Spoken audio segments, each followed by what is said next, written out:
There used to be an expression which I never bought into. It's not about the winning, it's about the participation. Yeah, just personally, no. It's always about the winning. But I didn't realise that whole expression has been totally rewritten for 2024. In 2024, it's about coming second first. Yes. The caucus is now down to who is going to be second. Is it going to be Ron Disaster or Nikki Haley? I don't understand it, but Nikki Haley's been making a last-minute bid to say something that I don't know how she is suddenly going to say something. She's been campaigning for how long, and now she's going to do one last speech, and former guy is doing his normal nonsense.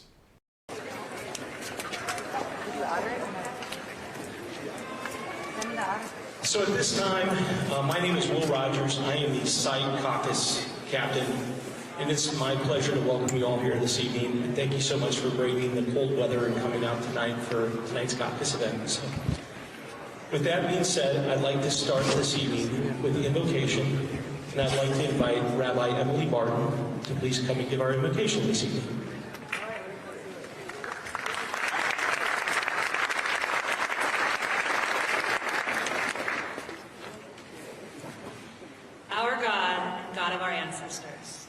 Grant to our country the will and wherewithal to fulfill its calling to justice, liberty, and equality.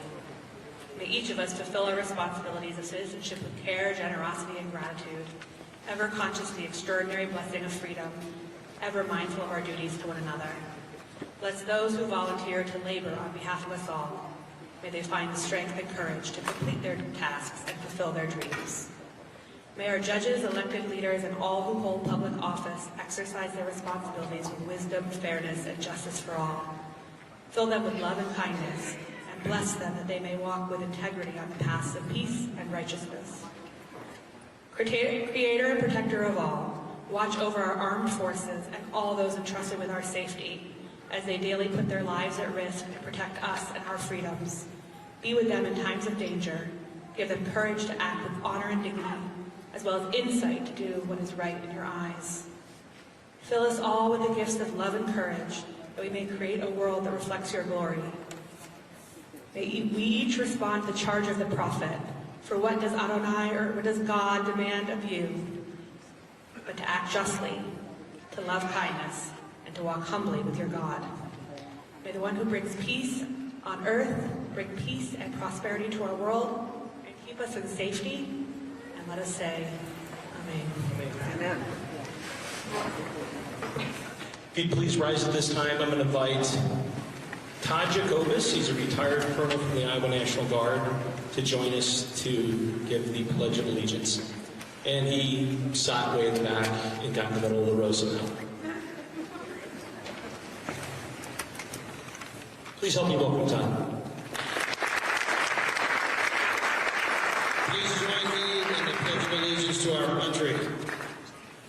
I pledge allegiance to the flag of the United States of America and to the republic for which it stands, one nation, under God, indivisible, with liberty and justice for all. You may be seated.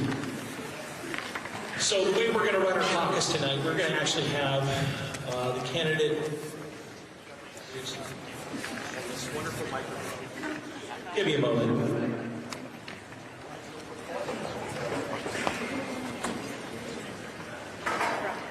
Need a better microphone. So our first guest tonight is going to be Ambassador Nikki Haley. She's going to talk about her campaign. Thank you so much. Well, hello, happy Caucus Day.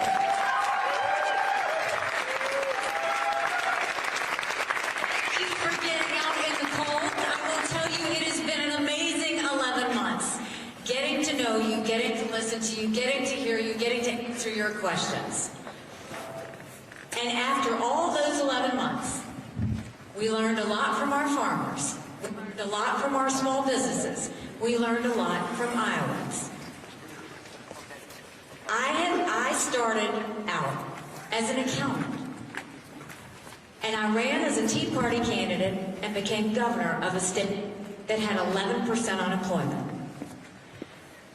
We were the butt of the jokes. We had thousands of people on welfare. But we got to work. And what we did was we dropped that 11% unemployment down to 4%. We did the toughest illegal immigration law in the country. We passed tort reform. We passed pension reform. We did voter ID. We made sure that we were taking care of paying down our debt, filling up our coffers. But more than that, we were named the most patriotic state in the country when we were done. We were an economic powerhouse. We started building planes with Boeing, more BMWs than any place in the world. We brought in Mercedes-Benz. We brought in Volvo. 5 international tire companies, and we were known as the beast of the Southeast. But the main thing is when South Carolina was in crisis and could have fallen apart, whether it was the white supremacists that came in and killed 9 amazing souls in a church, whether it was a school shooting, or an African-American man that was shot 7 times in the back by a dirty cop, we didn't have protests, we had prayer. We didn't have riots, we had vigils, and we healed. Then I went to the United Nations, and I made a point to make sure that we told countries what America was for, what America was against. I didn't care if they didn't like me, but I wanted them to respect America. And we got to work, and we showed the world what strong America could look like. But the biggest thing we did was we took the kick me sign off of our backs, and America was respected again at the UN. Now I'm running for president, and you don't have to turn on the news. Bad. Is it there? Are you going to give me another one? Whether it's the reckless spending we see coming out of Republicans and Democrats in Washington, and the enormous amount of debt that our kids will never forgive us for, whether it's the fact that only 31% of 8th graders in our country are proficient, only 27% of 8th graders are proficient in math, whether it's the fact that we are seeing lawlessness on our border that doesn't even look like the United States of America anymore, whether it's lawlessness in our streets, or the fact that the world is on fire and America feels vulnerable. Our country is in a disarray, and the world is on fire. But it doesn't have to be this way. We can do better. But we have to acknowledge some hard truths. Republicans have lost the last 7 out of 8 popular votes for president. That's nothing to be proud of. We should want to win the majority of Americans. But the only way we're going to win the majority of Americans is if we have a new generational leader that leaves the negativity and chaos of the past and moves forward with new solutions for the future. You don't defeat Democrat chaos with Republican. You know, there are a lot of head-to-head polls. And the one thing that keeps me up at night is what happens between now and Election Day. And God help us if we ever get a President Kamala Harris, because we won't survive it. In every one of those head-to-head polls against Biden, I defeat Biden by double digits, even 17 points in the Wall Street Journal poll. Do you know what that means? That's bigger than the presidency. That's governorships, that's House, that's Senate, that's school boards. But more than that, you win with a double-digit win over Biden going into D.C. That's a mandate to stop the out-of-control spending and get our economy back on track. That's a mandate to get our kids reading again and go back to the basics and require them to say the Pledge of Allegiance when they start school every day. That's a mandate to secure our borders with no more excuses. That's a mandate to bring law and order back to our country. And that's a mandate that is strong, where our military men and women know that we're out there trying to prevent war, not start war. That's what we can have. That's the kind of America we can have. You know, 6 months ago, I'm the proud wife of a combat veteran. My husband served in Afghanistan.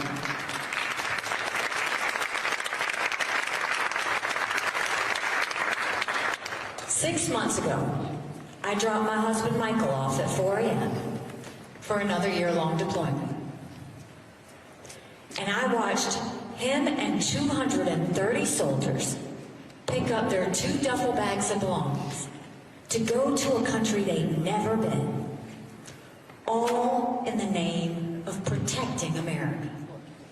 They're willing to sacrifice their lives and their families because they still believe in this amazing experiment that is America.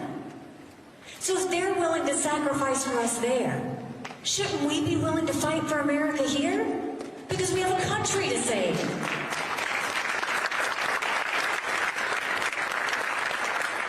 But in order to save her, it's going to take a lot of courage. Courage from every Iowan. Courage from everyone here. Courage for me to run. And courage for every one of you to know, don't complain about what happens in a general election if you don't really focus on what we do in this caucus. Someone asked me when I announced why I was running. I said my parents came here 50 years ago to an America that was strong and proud and full of opportunities. I want them to know that country again. I'm doing this for my husband Michael and his military brothers and sisters.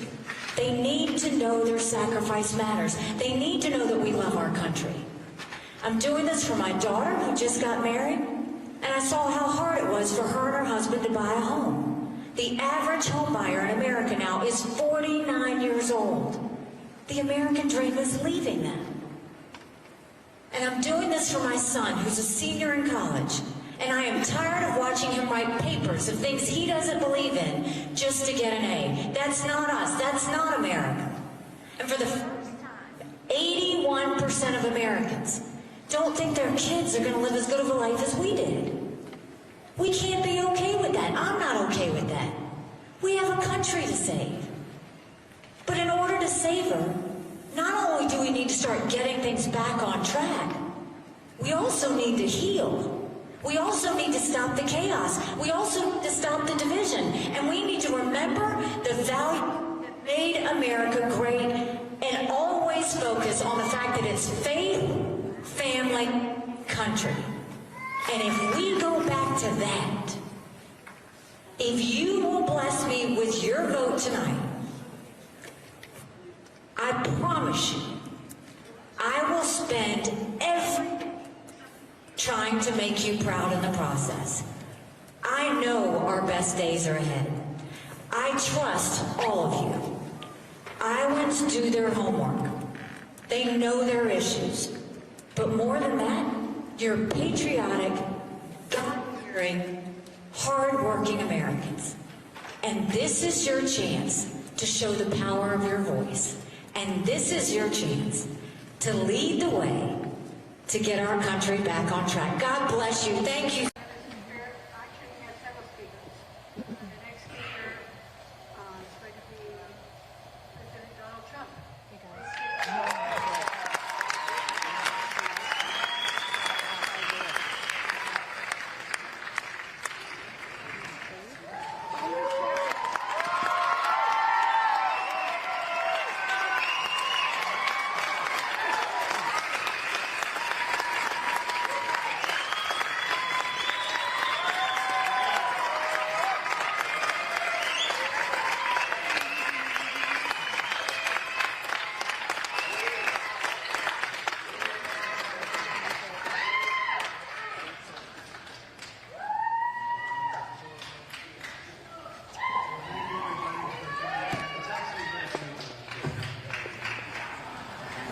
Perhaps I should stand closer to the front, right? It's a very special plan indeed. 3 years ago, we were energy independent. We had the strongest borders in the history of our country. We had the strongest economy in history. We didn't have Israel being attacked. We didn't have Ukraine being attacked. And they would have never been attacked. We didn't have China threatening to take Taiwan. We didn't have ships being blown up all over the Middle East, like happened today. We had a strong country, we had a respected country, and everybody was doing much better in this road. It was better for the farmers, they say, it was better for the farmers, they say, than any president in the history of our country.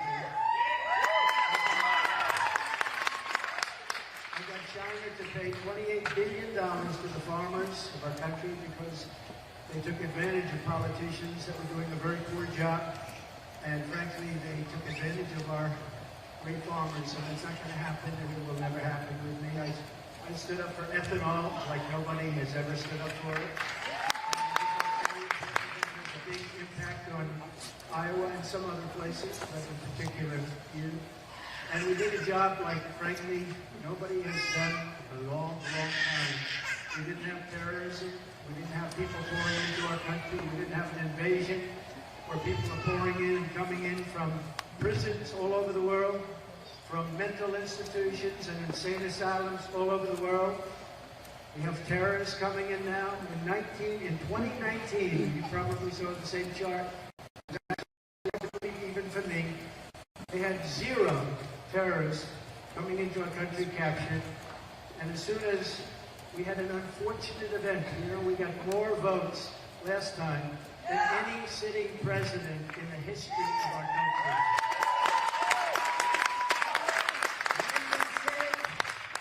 We lost by a whisker, by somebody that never got out of the basement. So we're going to be very careful. We all have to work together on that. We have to be very careful. But we had a country like we've never had. We had the most successful country we've ever had. We had the best economy we've ever had. And it was an honor to have won your state twice. We won twice and we won decisively. And in fact, no president that's won Iowa, Ohio, and Florida has ever lost an election except for us.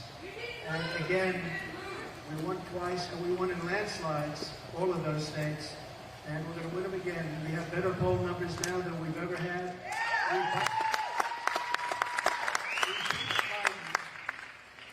I call him crooked. Joe Biden is the worst president in the history of our country. He's the most incompetent and he's the most corrupt president in the history of our country. And it's not even close. In fact, I said today the happiest person alive today is Jimmy Carter because his presidency looks brilliant. Brilliant by comparison to Biden. It's very important because we have to beat him. I'm the only one. Every single poll over the last 2 months, and beyond that mostly, but over the last 2 months, I'm beating him and beating him very substantially. I'm saying we're beating him because we have to get him out. He's destroying our country. He's totally destroying our country. So, I just want to say it's been an honor to be with you. This is my 3rd time. And the first 2 times were very big wins, and we're going to make this an even bigger win because we've done more in the last short period of time than anyone, again, has ever done for your state. I love your state. It's a very special state. Brilliant people.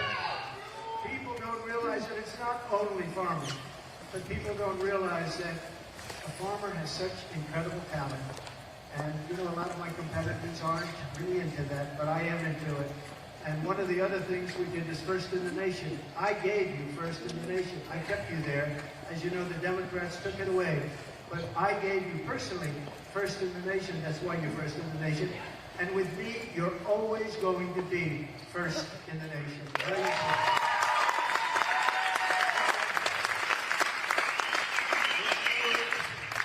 Get out and vote. You're in the beginning. This is the beginning. Right now, it's starting. And this is the beginning of something very important. I think it's the most important election in the history of our country. And you take a look at what's happened to our country in the last short period of time, and I think especially with all of the bad things, Afghanistan, the worst retreat, that was a surrender. That was a surrender. Taking the military out first. And remember, that never would have happened. We were getting out with dignity, with strength. We were taking our equipment. And the soldiers come out last, not first. And we lost 13 great soldiers. So really great. I got to know their families actually very well. Great people. They're devastated. Families are devastated. We left back behind $85 billion worth of brand new equipment that I bought because I rebuilt the entire military. So I bought the equipment that Biden gave them. $85 billion, and we left plenty of Americans over there. So now maybe they're hostages, but they're still there. The worst, I think, and most embarrassing day in the history of our country. We're not going to have any more days like that. It's not going to happen. So I would appreciate your vote. I think I deserve it. Again, we had the greatest country. We were a great nation 3 years ago, and today people are laughing at us. It's not going to happen.